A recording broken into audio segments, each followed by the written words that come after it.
Welcome to the Scale Up Valley podcast, where we bring the best founders and investors to help you scale a business from 1 million to 1 trillion. Today's guest is a very special one. Her name is Laura, the general partner at LATAM. It's with great pleasure that I welcome you, Laura, because it's kind of the third investor in LATAM, the third female investor in LATAM that I have on the show, which is amazing, which shows that we have more and more female investors represented on the show and also in the ecosystem. So it's with great pleasure that I welcome you and welcome to the show, Laura. Thank you, Mike. It's a great pleasure for me being here also, and especially with that introduction of being the first female investor in the podcast. That's a great milestone. And definitely the third, it was my pronunciation, but the first in the Spanish-speaking LATAM. So okay. It's still correct. So we had two Brazilian investors in LATAM. One from Canary, Isabel, and the other one, Laura, from Astela, and now Laura in LATAM. First Spanish-speaking in Latin America investor. Okay, that's still a milestone. It will be the title of the episode. It sounds great. Amazing. So let's get to know more about you and how did you went starting up LATAM and a little bit of your career before that. Okay, so a little bit of my background. I think I knew I was an entrepreneur from the day I was born. Like since I remember, I think that my first business I started at 5 years old, and Wow. I just remember my father being so proud to see that entrepreneurial spirit. So yeah, I started in a very funny way, not something that we should get deep to now, because it was kind of a scam. I was selling this deals. I don't know if you remember, there was some like a game, like a Monopoly kind of game that was called La Millonaria. So the little bills were exactly the same in design as the real bills. So I got them. And I started a business in school and I started selling them because I saw that my father had this $1 bill in his wallet. And I asked him, why have this dollar bill? And it was like folded in a very specific way. And he told me it's for luck. It's for bringing more money into the wallet. And I was like, oh, this is a concept. Everybody wants more money in their wallet. So I got this, the bills of the game, of the board game, and I fold them and I started selling them at school for good luck. Like, this is for bringing you more money. And I fold them, and they were worth their exact same worth than in the real life, right? So if it was 50 pesos in that, or 100 pesos in that time, then that was what I sold them for. So my father was called from the school because no kids were eating. They were getting their lunch money and giving it to me to buy this these bills. So at the end, I was suspended for a day because you weren't supposed to, education is not very entrepreneurial supportive. So I shouldn't be selling anything at school. And especially I was living like bigger kids, like fifth grade kids were buying these things and everything. So it became a thing at school. And I was suspended a lot of times after that. And my father was called into the school for a lot of times because every year I was selling something different. So I was starting a business from school. So amazing. I knew I was an entrepreneur, but I decided to go to law school because I didn't want anybody to tell me how to do my business, right? I wanted to understand the contracts I signed and not be told, oh, you can do that because by the law, you have to do it this way or this other way. So I got to law school. Wow. And I started a business, my first real business, like to say it in a way. And I was your first legal business. Yes. After learning law. Let's call it my first company, like exactly. And it was also a very nice story because I just decided to do something, to pull something off that everybody was telling me it's too big for you, you're small, you're just like starting college, and what are you doing? But I kind of figure it out and find my way through it. And then when I was going to start my career, my mom made me promise that I was going to learn with somebody else's money. So just go to a corporate job for 1 year. I know that that's not your life, but just do it to learn more from the people that already did it, right? So I usually used to do my way, but that I gave to her. And I say, okay. And then I got into the corporate world. And I understood that it's really a great school, right? A lot of things that I wasn't able or wasn't going to learn at university, I was able to learn from really looking at the people that do better business, do their business. So I always try to be very close to the owner or the CEO. Like if I had to get him coffee, whatever I had to do in order to listen to the conversations and train myself. So I was there for a year, as I promised. Like I had my resignation letter from the day I started with the date of 1 year. That was the promise. But I was able to learn a lot of the corporate world and stop maybe satanizing it so much. Like as an entrepreneur, you think of that's something that I won't ever do. But allergy to the corporate world. But I understand. I started getting it as a huge source of learning. So then after that, I again started. I went out from the corporate world to start my businesses, which was my plan, and I founded 5 companies. And then something happened. I had a huge exit at 22 maybe, and I was already ready to have, if I had invested it, I could have a retirement plan at that age. But I invested everything in my next venture, and I lost everything in that next venture. So after a huge exit, a huge downfall, I was 9 months pregnant. That was, I think I was, 28 at that time. 5 years after after I started that company, or 6 years, and I was pregnant with my second daughter. So at 9 months pregnant, I lost everything. Like I literally, I almost had to go with my brand, give it to the bank. So that was a huge teaching, and I also understood there that there's something much better than an MBA, and it's having a business failure. Like not when you're starting, but after you invested so much time, 8 years of your life and so much money, and just realizing that it's just not going to happen.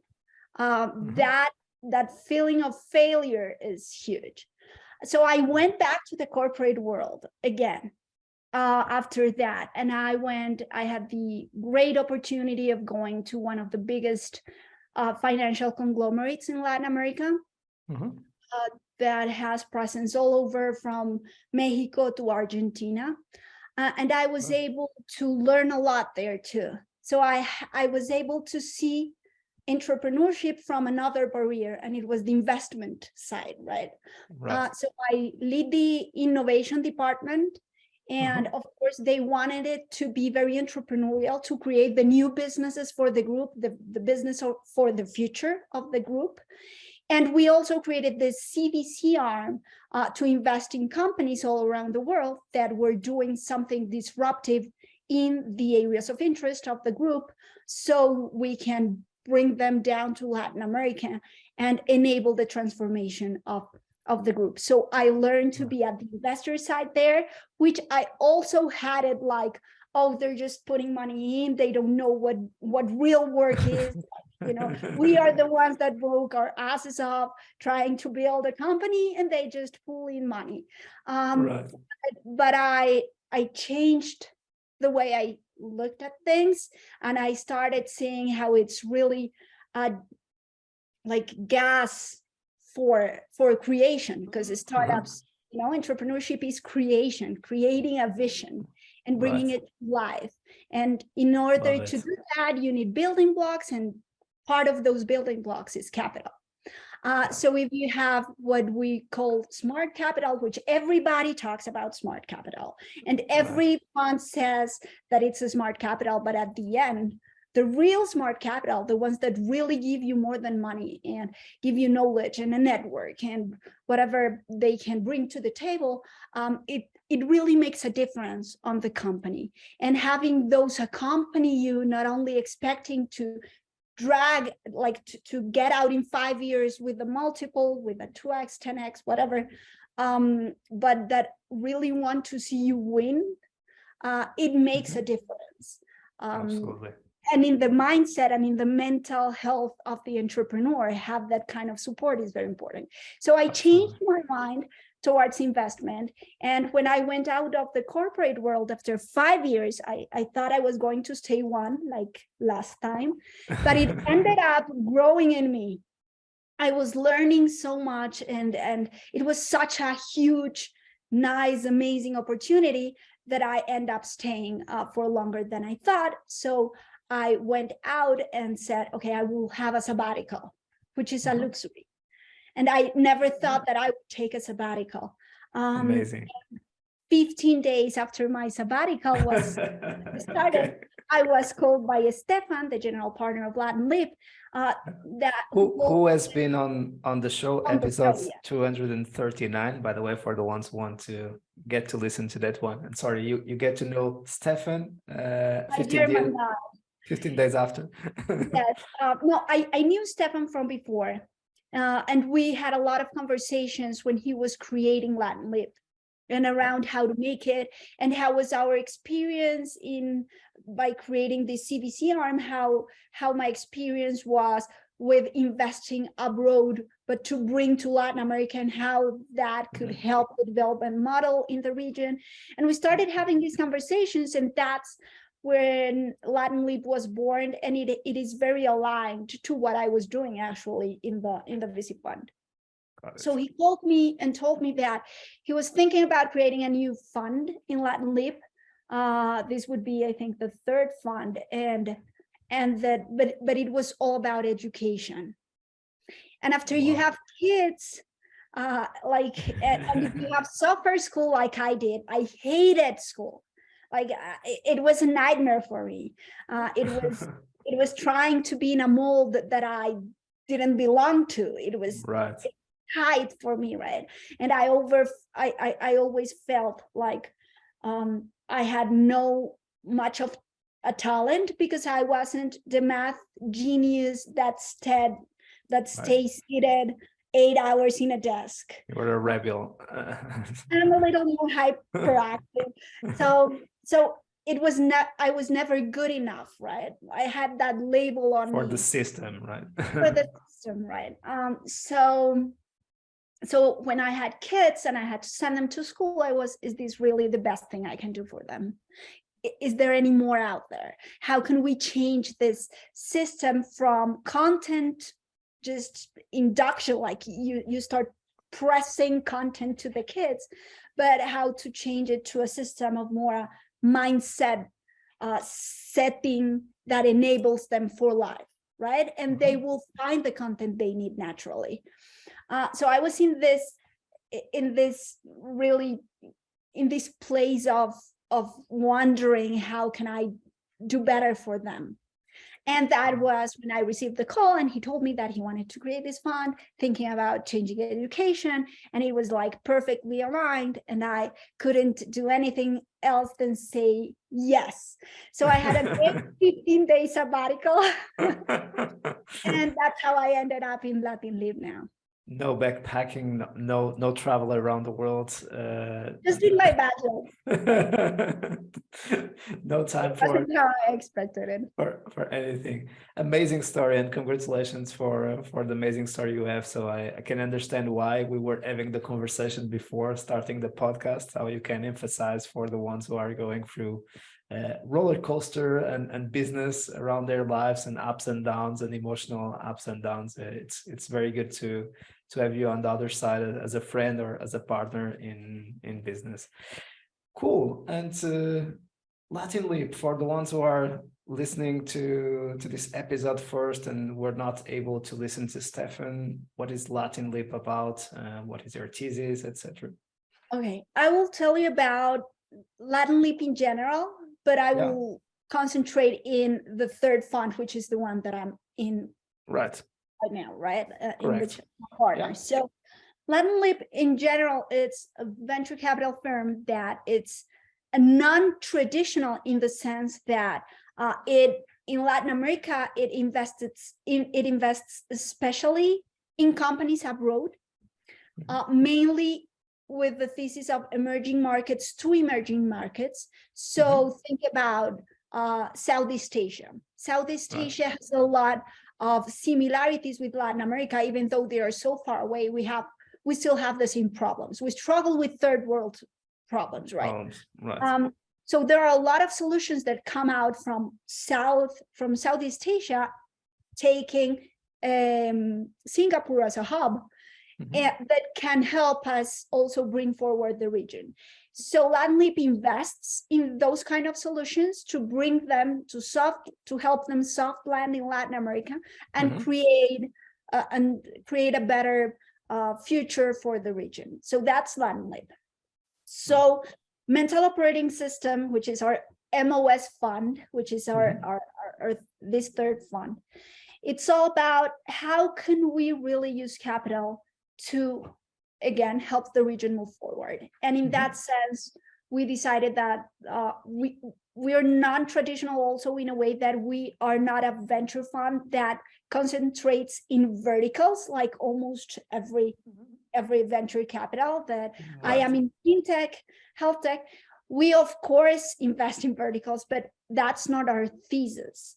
So our main thesis is about solving one problem, and is how can we reconfigure the social contract in Latin America, like that it's absolutely broken. If you think of every problem that Latin America has right now, it can be we are the most unequal region of the whole planet. The levels of competitiveness, I don't know if that's a word. It's perfect. Are very low. So inequality, poverty, violence, corruption, there's a lot of problems. And all of those problems have a root cause in the mindsets of Latin Americans. So how can we shift the mindsets to change the narratives that we tell ourselves to better propel the region and create a more sustainable and a better development model for the region? So that's what the fund does. The fund invests in companies wherever they are in the world that are changing or help us reconfigure that social contract, bring them, soft land them in Latin America through our partners and allies that can be corporates or government or whatever, to make them scale faster in less time and create an impact. So that's what the fund is about. And typically, in terms of stages of growth, is it typically post Series A because they already need to be in? It's B+, especially because if you want to bring models to other parts of the world, if you don't have a perfect product market fit, if you're not already growing in your own region, it doesn't make sense to go out, right? So that's why we focus in B+, in Series B+ for investments. Makes a lot of sense. And I think that's something that I can see is our passion for Latin America. You are based in Bogota, Colombia. Why do you have this purpose? Because of course you also have an international experience and international view. of the world. I think that's some of the reasons why it's what you just shared before. But is there anything else what is kind of your vision for the region? What would be your legacy? Because I can see that you are very, very driven by leaving a legacy, by a purpose, etc. I can see your passion when you speak. It is a challenge, and I will admit that it's a roller coaster. There are days that I wake up and I say, Latin America has no future. What are we even doing? Let's not even try. And I see the news, and I just, like, there are times, like in any endeavor, that you just want to give up, right? Exactly. But at the end, what keeps me going is that I do know that we are an amazing region in terms of we are 50% of the world's biodiversity is in Latin America, right? 50%, like half of world's biodiversity, it's concentrated in this region. So that's one. But then there's another one, and it's that makes us very exuberant, very like the cultural richness, there is, it's like I will give you a metaphor that it's very very visual. If you ask me about Latin America and how I imagine, if I close my eyes, I see this little girl, right? We're still young, like we haven't gone, we are not an ancient old woman like Europe that has wisdom, but it's not fertile anymore. You can say it. Exactly. But she has been the queen. Like we are young. And this trying to expand longevity and becoming young again, but it doesn't work. That's more like China. China is like an old woman with the steroids, right? Like exactly. True. Exactly. Love this analogy. Latin America is a young girl who's been raped, who's been beaten up, who's like she's just on the ground with so much heartbreak, and like she's the one. She has all the power within her, but she has been so beaten up and so outraged, like so exploited, that she needs to heal. But she's seated in the middle of Versailles, right? Versailles, in the middle of a golden palace. Latin America is the place where you're hungry and you just take your arm up and grab a mango and you can eat, right? We don't have seasons. So we didn't have to prepare like Europeans. We don't have to prepare for winter. And that's something that it's in our mindsets too. We don't know how to plan for the future. But because we have everything and it's there, like you just have to grab it. So it's such a rich place, but it has been, again, so beaten, so violated, so that it's a little girl that needs to heal and to be aware of her superpower, to just like a phoenix, just to raise from the ash. And that's what I hope for Latin America. And there are two ways right now to go. And I know it's like poetical, but I see it as we are in the edge of a cliff right now. We are in the middle of an exponential era where like velocity, it's undeniable, right? Bakers will say that we will be facing, I think, like, I don't know, 20,000 years in just 100 years span. Everything is moving so fast that with the eternal catching up strategy of Latin America, we are only going to be left behind, and now forever. Because if you spend billions and billions of dollars trying to get the region to develop, when you are already in that point of development that you aimed for, you're already 100 years behind. Yeah. So right now we're in that edge where we leapfrog and move forward, and again, like the phoenix, we just find strength that we do have, because this is a very strong, like you see it in the people, right? That's why we are violent also. We have this strength, we have this resilience. Strong convictions, yeah. Either we use that in a good way and just move forward and leapfrog, or we would be left behind in a way that Yuval Harari in his Sapiens book called the useless class. So I think that we are right now in a point, we have a window in which we either become the useless class for the world of the future, or we leapfrog and become a sustainable example of development model that's different, that is easier for us to do because we haven't invested as much as other regions have in order to get their development models. So we're still early, and we can learn, and we can do it in a different way.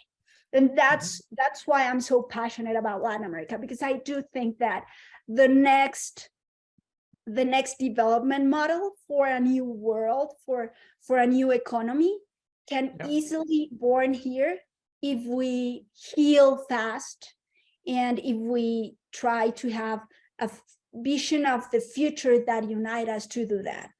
And examples like this is not a great example again, but Singapore did it. It's not a great example because of how they did it and what had to happen there to become what they become, right? But they leapfrog. Israel is another example of leapfrogging. And I do think that we have that, but we have to find a way and figure out a way of heal and jump. Amazing. And how do you see the evolution that we are seeing in the last, let's say, 4 or 5 years, where definitely investments are going up a lot in the region, with a lot of American funds also coming to invest in the region, like Founders Fund, General Catalyst, and recent Horowitz, and others. And we see more and more. Of course, there is now this downturn where funds are a little bit more reluctant, but those LPs have so many capital at the moment that they need to expand their investments. There is not enough deal flow in the US to be able to deploy so much capital, so they need to look abroad, and especially now with China being a little bit more closed also for the American funds. Again, Latin America stays as a very important option, and in the same time zone almost for the US. But in other words, how do you see the next 10 years for the ecosystem with Latin Leap, and on your perspective? I think it's a great opportunity, but also a great challenge. A great opportunity in terms of the region has developed very fast its ecosystem. It's not the same as 10 years ago. So right now we have more international visions, so you can scale. You're not creating your company only to attend your little market, in your city, or even your country if you were thinking too far. But now we're thinking regionally, and we're thinking worldwide, right? So I think that the vision and the maturity of the ecosystem, it's not quite there yet, but it has grown in a very fast-paced way until now. So I think that we have a great opportunity, but also I think of it as a challenge, because you don't want to distort the market so much that you end up having all these companies that are not profitable, but it's all about growth, right? And that kind of model, I don't think it's a sustainable model. And I don't think that's the model where Latin America wants to be bucketed in. So the opportunity is, how do we find a way to use that money in smart ways that really move the region forward?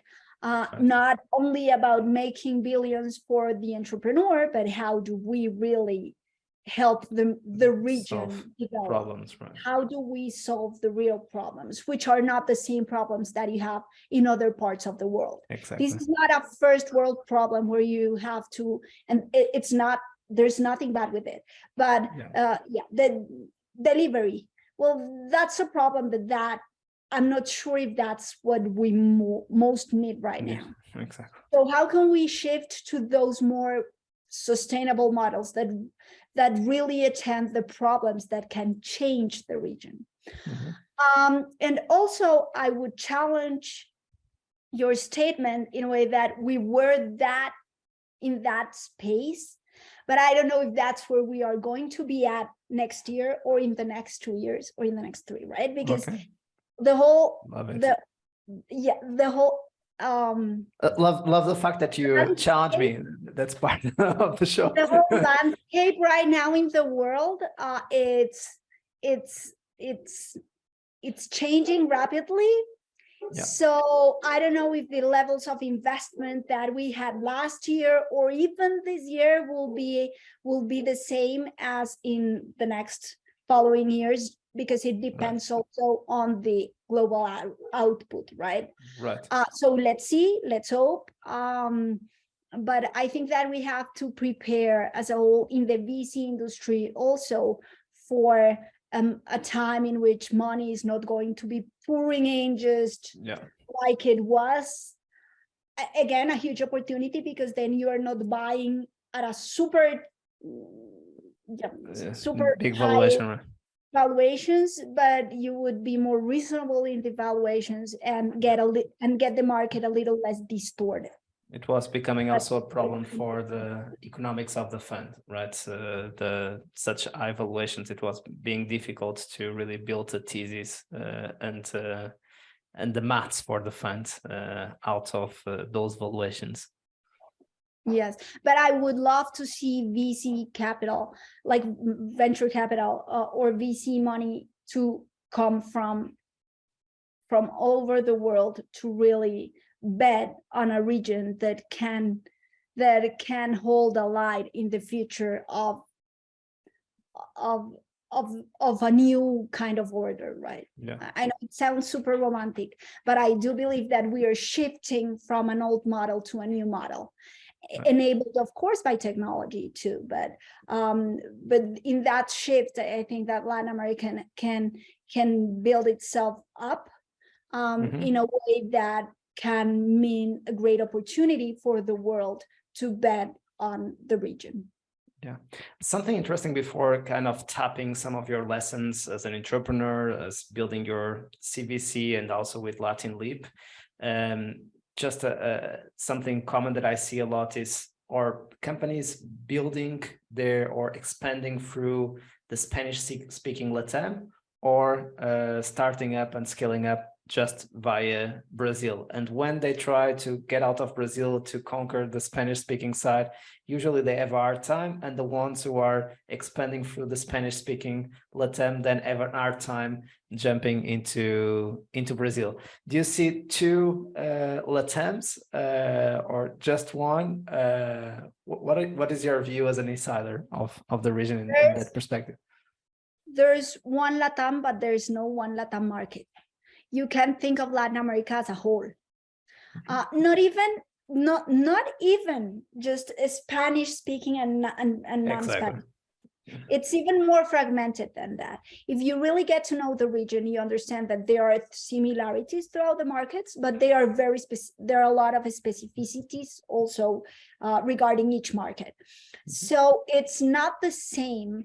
Like Brazil, it's an animal by itself, right? Not only in size, but in the way it works and functions. And Latin America's market has a lot to do also with trust. You have to trust who you're doing business with. It's like in the US, it's not personal. In here, everything is personal, though you want to make it another way, and you can say it, Latin America is personal. So it's very important to build that trust. So when you want to get into the Latin American market, you want a local ally. And that's where Latin Leap has found its space, right? Because you don't want to get in from Southeast Asia or from the US or from wherever alone. You have to be very big to just try to make it that way, but it's harder, and you can. But it's easier to navigate the whole system with somebody that knows the system and that knows the people and that knows its complexities. So when you are trying to scale in Latin America, you have to see the market not as I'm entering the Latin American market. So I can deploy operations in Colombia, and now I get all throughout the other countries. You have to really have a strategy that lets you understand like the stages of that growth, where you want to go to head next, why and how, and with who. So it's not just let's get into Latin America and we will be tomorrow in all the countries and it would be the same.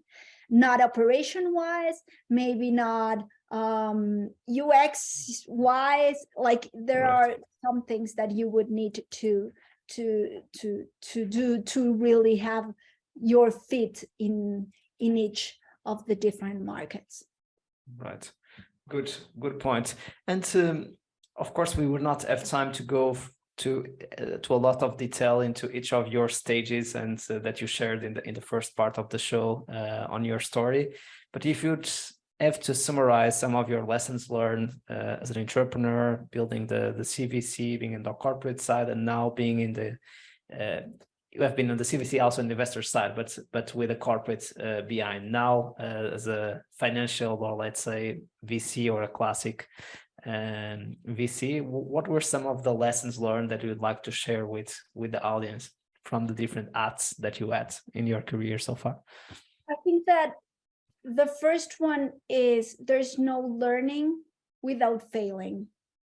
So when you start seeing your failures as failures, that when they don't define it, like it is very hard when you just failed, to separate the fact that I failed in this, but that doesn't mean I am a failure. Exactly. Right? And that is so easy to say. Exactly. But so hard to really comprehend when you're in the middle of a crisis. Okay, so failure is just part of the road. You sign in for entrepreneurship not for a one-way ticket, like it's not for one destination ticket. You don't sign in, okay, I will found my company today to be a unicorn tomorrow. That's a fake, and I think very nocive. Dangerous. Okay. When you are signing in for being an entrepreneur, you're signing in for a whole journey. And the journey, and if you are signing in, you know that that journey will have ups and downs. And that you would probably statistically need to make at least 10 companies and see which one pop out. But you don't know if the one that's going to work, it's the first one or the 10th one or the second one. But you have to sign in for the whole ride.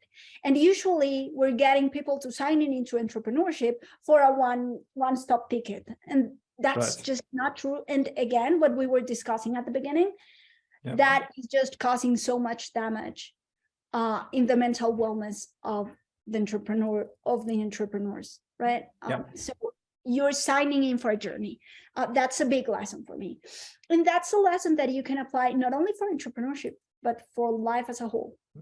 Exactly. Even in investment, you're also signing in for a journey that would have a learning curve, that will have its ups and downs. And as long as you're not enjoying the journey, it's going to be hell, because it's hard. So if you don't want it to be hell, know that you're signing in for a ride of ups and downs. That's a major discovery for me. The second one would be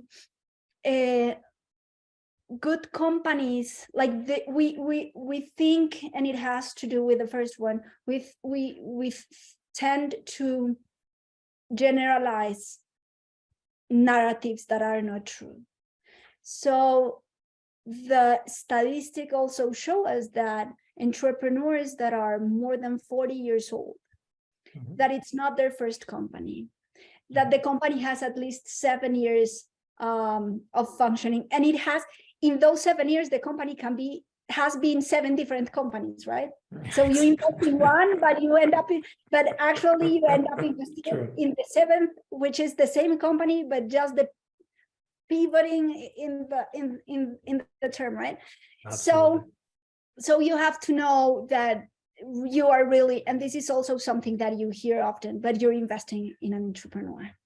and you can't invest thinking of the statistic accident, which is great to have in your portfolio.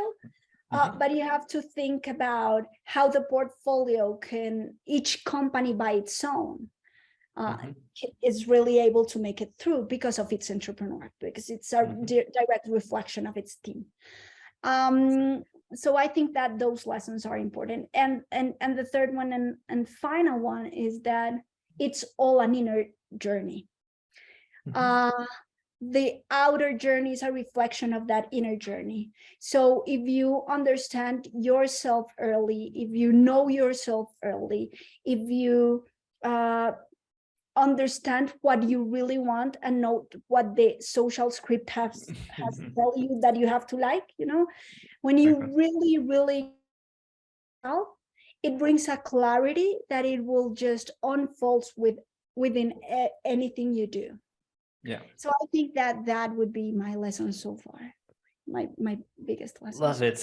Definitely, I think that we are super aligned. It's that's the path, or the entrepreneurship path really is a self-discovery or a self-understanding of yourself. And given the density or the how hard it is, the emotional roller coaster, you will face all your demons. So they will all come to catch you, and you'll be able to see them on the face, talk to them, sort them out. And if you are not able to see them on the face, they will stay there, and it will be even more a nightmare. But the good part, and also showing the bright side of entrepreneurship, is that when you are able to go through this process of understanding yourself, understanding what are some of the issues that you need to solve within you that you don't know about, you kind of see what you were talking about, the phoenix.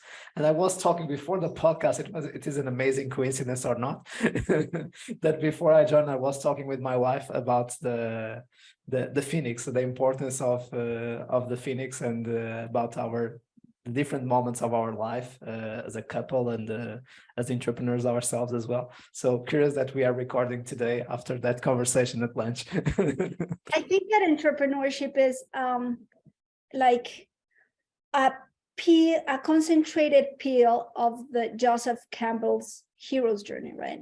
So it's like, if you take any other thing in life, like just a safe place, being in a safe place for all your life, you will sort of your demons now and then. Life will find the way to throw you things to get you to where you want to be. Yeah. But when you sign in for this kind of journey, it's like you're taking, it's red pill or blue pill. True. You accelerate that process. A shot. It's like you're not drinking, you're getting everything in a shot. It's an opportunity it's a tool to get you quicker, like amplified those hero's journey, right? You said it perfectly. You just have to face your demons, like right in front of your face, and just cut their heads off and find out how to get on again, right? So and you have to find joy in that, know, when you start finding the joy in the ride. And this is so cliche, everybody says this, but one thing is to say it and understand it, and another one is when you really when it sinks, and when it really sinks and you understand that all of this journey has just been such a huge and amazing tool for me to get to know me better and to grow more every day. That's when the magic happens. Absolutely. I would not have said it better than what you did. So let's go into the last segment of the show with this amazing reflection, and let's start with the 3 self-reflective questions. If you'd have the opportunity to meet Laura for a coffee at the beginning of your journey with Latin Leap, what advice would you offer to your younger Laura? Get off of your ego trip. That's the first one. Like, it's nothing is easy. It's harder than you think, but just prepare to enjoy that hard. That I think that would be, and don't lose your grit, because I have lost my grit so many times. But I also find a way to figure out how to get it again. So always get away, like always find a way to do it again. That would be it. Amazing. What are you the most proud on your journey so far? Getting up again, back and back and back again. It's so much easier for me to look back and see what has gone wrong. And I really don't take the time to recognize, look, you have seen it in this conversation. I have talked more about failure than the things that I've done well. And just realize that there are so much things that we also do good that are the ones that pull us back over when we're down. That's what I am most proud of myself. Always get back up. Yeah. And allow me just to open a parenthesis here, still related with the conversation that we were having, just to incentivize people to get a therapist. You don't need to go through this process alone. I do it myself with a therapist, and it really needs support to go through these ups and downs. Being an entrepreneur is already so difficult. There are so many challenges. Going through these personal challenges, seek help as we do with business. Seek help also when you are getting to know more about yourself. Right? And have a great partner. Like, marriage is a key. Like, if you have a great partner that when you're down will just help you exactly your ass up and get take you back out. and hopefully you would have something like Alejo and I have, that it's, we are not, thank God, we are not like, we don't go up and down at the same time. Exactly. So we are cyclical, right? So when I'm down, he grabs me in and he's up. And when he's down, I just grab himself up and just to slap him and come on. There's a lot of great things out there. That helps. Let's go. So I think that having a great partner in life, it makes such a difference also. Absolutely. Great point. Worst advice ever received? They know better. I have some of my biggest mistakes have been because I think that they have done it more times than I do. So maybe my intuition is, I don't trust myself. They will do better. And I tend to give away power because they know better. And sometimes we don't follow our intuition. And if you fail, it's better to fail and own your own mistakes than just because you gave away that power. Like, they know better. That's the worst advice for me that I have received. Love it. I think that we are quite aligned on that one as well. Listening is good, but listening too much and not following your own intuition, sometimes it's very bad. And also the overwhelming of feedback. So always seeking for advice, always seeking for approval, right? Because you have to seek for advice and you have to listen to everybody. But at the end, it's your decision. You have to be able to make the right choice and stick with it and just own it. Yeah. And not go to that's also going to the safe space. Oh, they told me that and they know better, so I will do that because they know better. You have to have that filter. It doesn't mean don't listen to everybody. Correct. But just take a step down and make your own choice and own it. That, for me, that's the worst advice ever received. Just love it. And finally, the resources. Favorite book, business or non-business? This is the purpose is to get to know you better on the show. So feel free. Definitely Conversations with God was a book that changed my life. And I have read, everybody thinks that there are only three, but there's a fourth one. So 1, 2, 3, and 4, I love them all. It changed completely my perspective. I'm not religious because it sounds like a religious book, but it's not. Not, Um, it's about the relationship with the wholeness or with something bigger. That's it. It's and it changed completely my perspective on a lot of things about love, to see love as abundant and not something that you owned, and the attachment. And it just changed the views of a lot of things that you grow up with naturally and that you think that that's it. And it get challenged in a very beautiful way. So I love that book. And also Supernatural from Joe Dispenza, like to be aware of your biases and how you can control your biochemistry through changing and rewiring your brain, how you can own yourself, right? That's such a powerful concept. So I think that those are my favorite ones. And favorite movie or series? Favorite movie or series? This will tell that I am a Keanu Reeves fan because it has him in common, but the first one would be Devil's Advocate. Right. I love that film. And The Matrix. I think that those two films are definitely my favorite ones. And finally, your favorite podcast, excluding this one. That was such an easy answer. I like a lot of podcasts that talk about mindset, and there are plenty of them. So, we have Tom Bilyeu, we have like all the flow research kind of things. So no, I am usually listening to a lot of podcasts that talk about, that help me recalibrate my mindset. That's kind of my thing.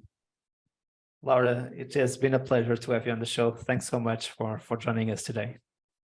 Thank you for having me here. And to our community, thanks for being on that side and watching us and listening to us. We are here to support you on your journey from 0 to 1, 1 to 10, and 10 to 100. See you soon and keep scaling.